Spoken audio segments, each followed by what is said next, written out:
Hello and welcome back, folks. With all the online assignments, projects, homework, and other redundant stuff, my free time was almost cut to non existent, and that was the reason why I couldn't get to this sooner. But I'm glad I finally did it. All the buzz there was in the last week or two, apart from Star Wars, that is, you could catch most of that around this particular movie which released on Netflix on the 24th of last month, and it's called Extraction. It's based on the graphic novel See You Dad, and not See You Dad, but See You Dad, Ciudad by Andy Parks, Joe Russo, and Anthony Russo. Now, before I begin with the summary and my take on the movie, I'd like to read to you the IMDb description, which says Tyler Rake, a fearless black market mercenary, embarks on the most deadly extraction of his career when he's enlisted to rescue the kidnapped son of an imprisoned international crime lord. Okay, now it has a rating of 6.9 over 60,087 votes. Directing this one in his debut venture is Sam Hargrave. Now, I did my homework. He is an American stuntman now turned director. He's collaborated with the Russo brothers in the past on movies like Captain America Civil War and the mighty Avengers Endgame.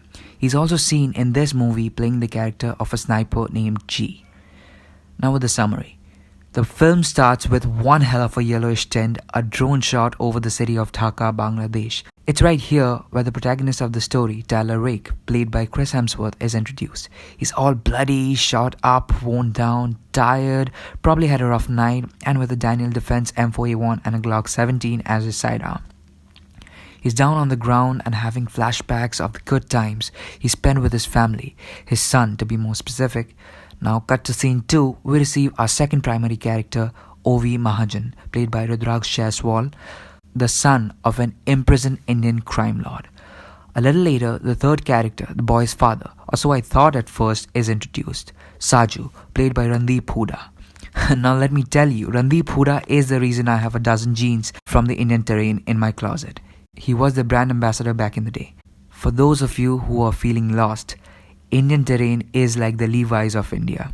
Jump a few scenes, Ovi is kidnapped by people hired by his father's arch nemesis, who we haven't met yet, and parceled out of the country to Bangladesh, where he's kept hostage in a dilapidated building. It is then we come to know that Saju is not the boy's father but simply an employee to his father's organization. The father, Ovi Mahajan Sr., played by Pankaj Tripathi, is pissed off at Saju's incompetence for losing his son. He threatens Saju that if he doesn't get his son back, there won't be anything left of his family, and by his family I mean Saju's family. From the photo frames in his home, we come to know he served in the military at some point in his life, so he's capable enough to perform the extraction himself. But his wife asks him otherwise, so he decides to recruit a mercenary, Tyler Rake, to extract Ovi out of this mess. Cut to Western Australia to a place called the Kimberley. Tyler Rake is formally introduced where he's basking with his sunglasses on, wakes up, decides to take a bath and walks right off a cliff. Because where else do you take a bath? Then there is this underwater shot where we see him practicing holding his breath. He drives a ramshackle truck back to his place where the fifth character is introduced. Tyler's employer, Nick Khan, played by Goldshifteh Farahani, an Iranian-born French actress. You might catch a glimpse of her in the Pirates of the Caribbean Part 5, Dead Men Tell No Tales. She briefs him about the job and then departs in her own freaking helicopter. Then we see Saju kissing his wife goodbye and boarding the plane. Even after recruiting Tyler and his group, he's like, fine, I'll do it myself. My guess is he was pretty much looking forward to not paying them from the start. Tyler and gang camp outside city limits where they further discuss about the exit strategies, the pick-up and drop points. We are given a brief introduction about the antagonist, Amir Asif, who's the Bangladeshi counterpart to Ovi Mahajan Sr. We are once again put back on the streets of Bangladesh where Tyler awaits the kidnapper's call. He's given instructions over phone to walk towards the laundry. As he does that, he's held at gunpoint, eyes covered with a head sack, pushed inside a motor van, thus completing his welcome ceremony. Lovely. He's taken to the place where Ovi is kept, his hands ziplocked. The kidnappers are asking for the money, but Tyler is like, Praman dao. Now you say anything in the regional language and the locals go crazy. Praman dao, two Bengali words which mean, where's the proof? The proof that the boy is still breathing. So he's given a peek of the boy and the arms and ammunition that the kidnappers hold, mainly AK-47s. Then there's a fight sequence, but I'm not going into the breakdown of the fight scene. Just know this, it is awesome. All the fight scenes in the movie are. When you have an experienced stuntman as your director, you book yourself nothing short of extraordinary. After it is over, Tyler sees a young boy, with an unloaded gun of course, pointed towards him. He realizes that this syndicate recruits young ones as well to get stuff done, and that this might not be one smooth ride as he'd expect. He grabs Ovi, puts him in the car trunk, and now is off to the extraction point. Meanwhile, Amir Asif is informed by his army commander of the boy's escape, to which he orders a complete lockdown of the area. Our boy Tyler with our younger boy Ovi is still on the run. The bounty transfer doesn't come through and Nick realizes they've been outplayed. But it's too late, as Saju kills 2 on the extraction boat and 1 in the woods. To add a cherry atop the cake, 2 police boats arrive at their location carrying an elite squad each. Tyler has no option other than to trail back the way they came. It is in these woods that our duo confronts Saju and decides to have a small talk. He asks Tyler to hand the boy over because he's family to him, but somehow Ty is not convinced. He decides to keep Ovi with him for now, and so they run to the car. Then we have an epic car chase with Saju and the Bangladeshi army on their tail. Stitched right after the car chase, we have a building fight scene with the commandos, and then a one-on-one between Tyler and Saju, in which Ty nearly pulls off a clean win, if only it wasn't for that one bad driver on road that day. Nevertheless, they escape. Later that night, we see Saju on the phone with his wife and kid. He is indeed the family man that we were given a picture of in the beginning of the movie. He cares about them. We see an emotional blanket take over him as he asks them to flee if he missed a call every 12 hours. Tyler and Ovi are on the move again when they encounter a group of boys, not men, with guns and sharpened objects.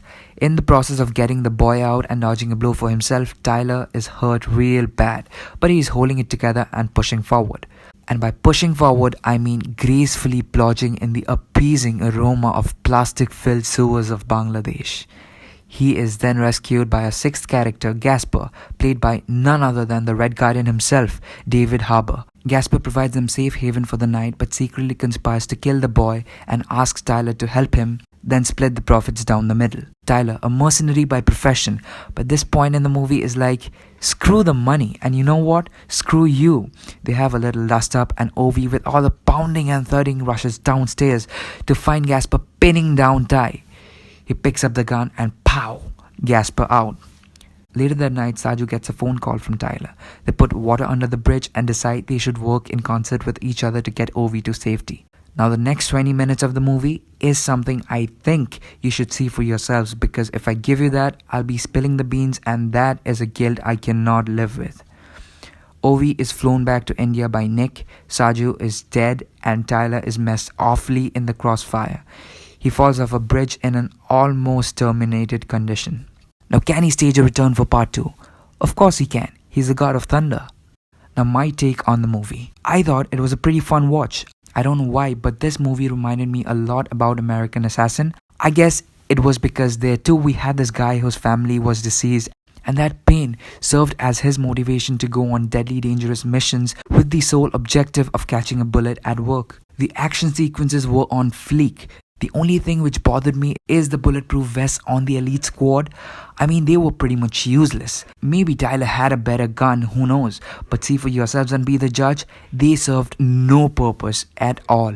The other thing, I wished they had a stronger backstory about Tyler.